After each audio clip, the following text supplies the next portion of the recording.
Tractor चलित शेती अवजारांच्या विक्री व्यवस्थापनामध्ये आपण बरेच वर्ष काम करत असताना शेतकऱ्यांच्यासाठी नवनवीन अवजारे आपण घेत असतो। अशाच पद्धतीमध्ये आज आपण एक नवीन मशीन आपल्यासाठी घेऊन येत आहे, त्याची तांत्रिक माहिती आपण या व्हिडिओमध्ये पाहणार आहोत। चला तर या मशीन बद्दल आपण पहिल्यांदा जाणून घेऊया। आपण कोणतेही पीक घेतल्यानंतर जे आपण धान्य शेतामध्ये तयार करतो ते धान्य आपण बाजारपेठेत नेत असताना त्याची साफसफाई करणं किंवा त्याचं ग्रेडिंग करणं हे खूप महत्त्वाचं असतं, कारण ते तसं नाही केलं तर आपल्या मालाला योग्य भाव मिळत नाही। म्हणून आज आम्ही आपल्यासाठी घेऊन येत आहे आमन कंपनीचे सीड ग्रेडर किंवा धान्य साफसफाई करणारी मशीन। ही मशीन ट्रॅक्टर चलित तसेच इलेक्ट्रिक मोटरवरती चालली जाते। ही मशीन कशी काम करते हे आपण पहिल्यांदा बघूया। ह्या मशीनच्या सहाय्याने आपण आपल्या शेतामध्ये गहू, ज्वारी, बाजरी, चणा व तत्सम सर्व प्रकारची धान्य याच्यामध्ये ग्रेडिंग करू शकतो, साफसफाई करू शकतो।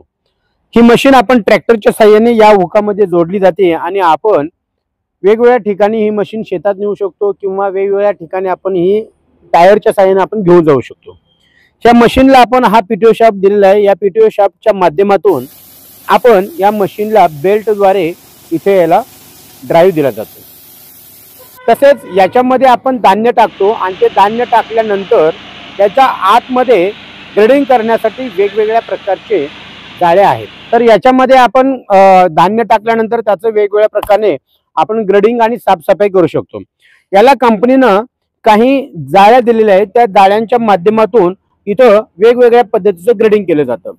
ग्रेडिंग कशा पद्धतीने केलं जातं की आपल्याला जे धान्य बाजारपेठेमध्ये न्यायचं आहे, ज्याची साईज मोठे आहे ते सेपरेट होतं, त्याच्यापेक्षा छोटी जी आहे ती साईज सेपरेट होते। धूळ, माती, कचरा, बाकीचं जे काय आहे जे अनावश्यक धान्याबरोबर येतं ते बाजूला होतं। त्यानंतर कंकर वगैरे असेल किंवा एखादा माती वगैरे असेल तर ते पण सेपरेट होते। शिवाय जर धान्याला गोंड वगैरे म्हणतो तर ते गोंड पण याच्या माध्यमातून आपण सेपरेट करू शकतो। तर अशी मशीन चालवत असताना आपल्याला काही गोष्टी याच्यातल्या बघाव्या लागतील। ही जी मशीन आहे ही मशीन चालू करत असताना जेव्हा याचं एक ग्रेडिंग केलं जातं तेव्हा याला 4 प्रकारचे आपण ड्रेनर दिलेले आहेत। याच्यामध्ये तुम्हाला सुरुवातीला सगळ्यात शेवटी जो आहे ते काडी, कचरा किंवा एकदम बारीक धान्य जे आहे, वेस्टेज जे आहे ते याच्यातून येतं।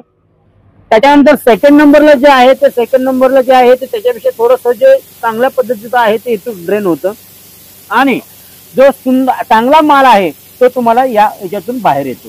म्हणजे बाजारपेठेमध्ये आपल्या धान्याला योग्य पद्धतीनं कसा भाव मिळेल या पद्धतीचं याच्यामध्ये कंपनीने ग्रेडिंग केलेलं आहे। आता तसेच इथं कंपनीनं आपल्याला एक ब्लोअर दिलेला आहे, म्हणजे याच्याबरोबर जेव्हा धूळ असते वगैरे असते तर त्याला हवा देण्यासाठी हा हेवी असा ब्लोअर याच्यामध्ये कंपनीने दिलेला आहे। त्याला इथं पॅडेस्टल बेरिंग पण कंपनीने दिले आहेत। तर अशी मशीन चालत असताना त्याला हवा पण मिळाली पाहिजे त्या धान्याला, म्हणजे धान्य एकदम साफसफाई स्वच्छ पद्धतीने त्याच्यामध्ये केली जाते। ही मशीन बांधत असताना कंपनीने एकदम हेवी चॅसी याला दिलेली आहे। व्हायब्रेशन वगैरे याला मशीनला जास्त असल्यामुळे ही चॅसी कुठं क्रॅक जाऊ नये वगैरे याची दक्षता कंपनीने घेतलेली आहे। अशी मशीन चालत असताना याला कंपनीने मागच्या बाजूला एक चांगल्या पद्धतीचे टायर्स पण दिलेले आहेत आणि या टायर मध्ये मशीन तुम्ही कुठे इकडे तिकडे नेऊ शकताय। तसेच आपण जेव्हा आपल्या हाताला ते इझिली त्यामध्ये धान्य टाकण्यासाठी हा प्लॅटफॉर्म पण कंपनीने दिलेला आहे। त्या प्लॅटफॉर्म वरती चढून आपण इझिली याच्यामध्ये धान्य टाकू शकतो। तर अशी आमन कंपनी आपल्या शेतकऱ्यांच्या सेवेसाठी ही मशीन घेऊन आलेली आहे। अशा मशीनची आपल्याला सबसिडीमध्ये सुद्धा खरेदी करता येतात। तर याचे टेस्ट रिपोर्ट पण आपल्याकडे आहेत। बारामती ट्रॅक्टरच्या माध्यमातून ही मशीन आज तुम्हाला आमच्या सर्व शाखांमध्ये पाहायला मिळेल।